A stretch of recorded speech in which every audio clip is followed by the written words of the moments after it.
Hello everybody, how are you folks doing? In this video, my name is Armando. In this video, I'll be taking a look at Hawaii's rear view mirror and taking a look at Buck's Portuguese sweetbread. But I grew up in Hawaii with Buck's Portuguese sweetbread. I remember, especially at St. Patrick's, we always had fundraisers, and we always sold loaves of sweetbread.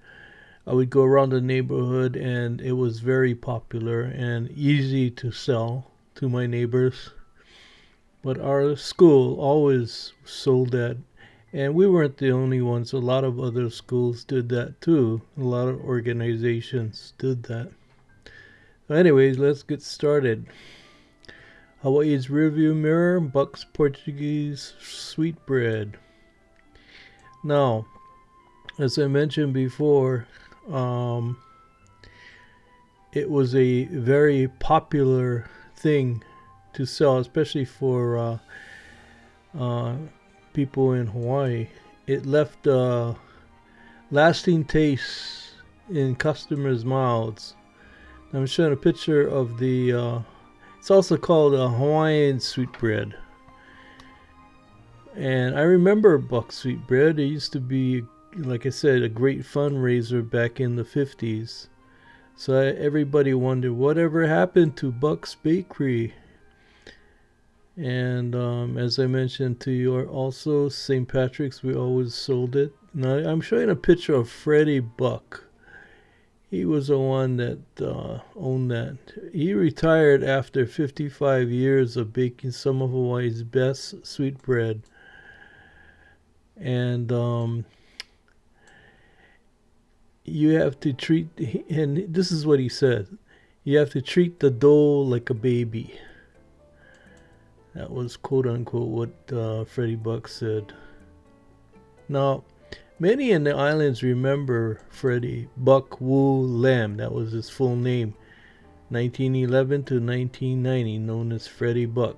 Besides being a sweetbread king, he was also a champion boxer, and that's something I never knew about him. That he was also a boxer.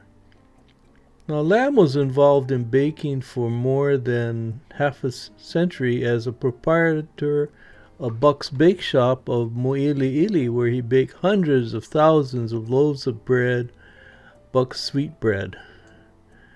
And his shop occupied the building that is now run as Chiang Mai Thai Cuisine at 2239 South King Street, which is next to the Stadium Park, which in his time was the heavily visited Honolulu Stadium.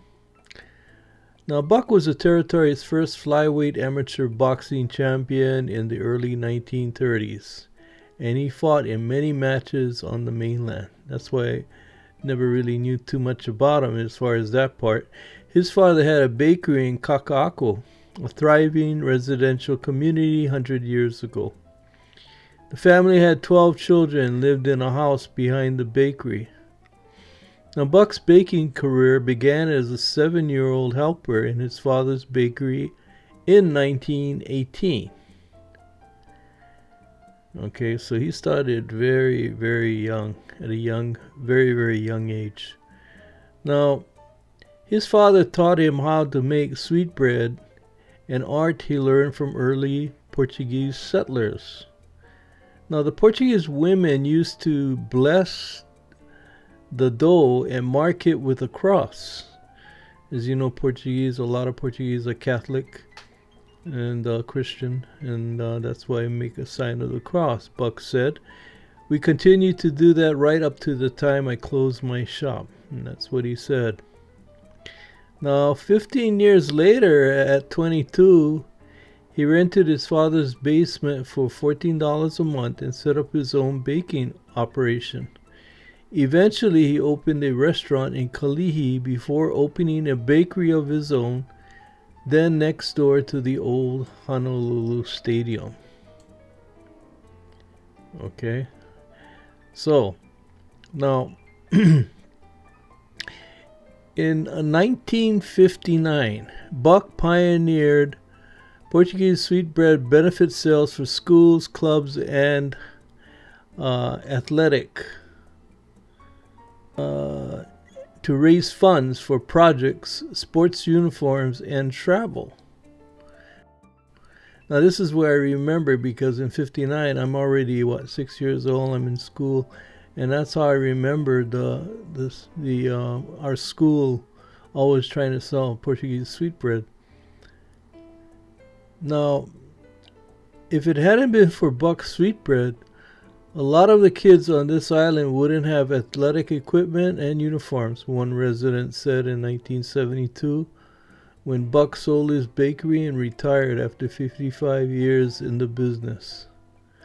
Now later on, other, like Times and Foodland, they have, they if you buy, you can,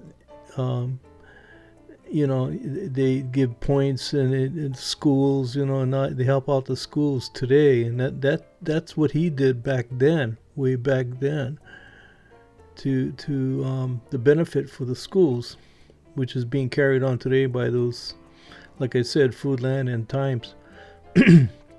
Well, during its heyday, Buck's Bake Shop churned out more than 800 loaves of sweetbread every 2 hours and end up to 25,000 loaves weekly for benefit sweetbread sales. That's quite a bit. Now, Lam had his signature sweetbread contain, and this is what he said about his sweetbread. He said it contained pure butter, eggs, and milk. Most bakeries mass produce their products quickly. Buck's, in contrast, let his dough rise for 18 to 20 hours. Then it was machine kneaded for 2.5 hours. I tell you what, the sweetbread today that I buy in the stores can't even come close to the kind of the Buck sweetbread that I ate when I was a young man growing up in Hawaii. You don't get that kind of sweetbread anymore, not today. The result was a sought-after, tasty, rich, firm loaf that he guaranteed would stay fresh for a month. Now, baking is an art. That's what he used to say. You have to treat the bread like, quote unquote, like a baby. He was an early bird, starting his day at 3 a.m. Wow. He used to get up early. He was also known as Buck was also known as a very generous man. A friend, Nelson Ewan, said Buck was my grandmother's brother-in-law. As a child, he would bring loaves of sweetbreads to my grandmother's house and give it to all the families. Now, my grandmother had 9 kids. He would drop off 20 to 30 loaves of sweetbread. On special occasions like Thanksgiving, he would bake pumpkin pies and other specialty pies and give them away. That's very generous of him. When he dropped off the bread to my grandmother's house, he would give us kids $2 each. He was such a generous man. After he retired, I would go, and this is what the friend is saying, Nelson Ewan. He said after he retired, I would go to his house to learn how to make his sweetbread. It was a difficult task because his recipe had to be broken down to a small batch.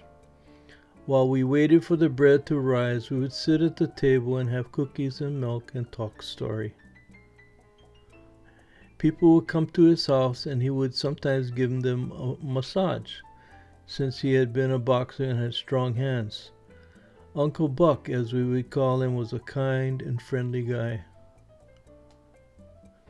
Well, that's the story of Buck's sweetbread. I hope you enjoyed it. Very interesting person. You don't see these kinds of people nowadays. Things especially with the big box stores coming to Hawaii. These kinds of small mom and pop businesses are few and far between. You don't see too much of that nowadays. But anyway, that's the story of the Buck sweetbread. I hope you enjoyed it. Mahalo for watching, and ahui ho.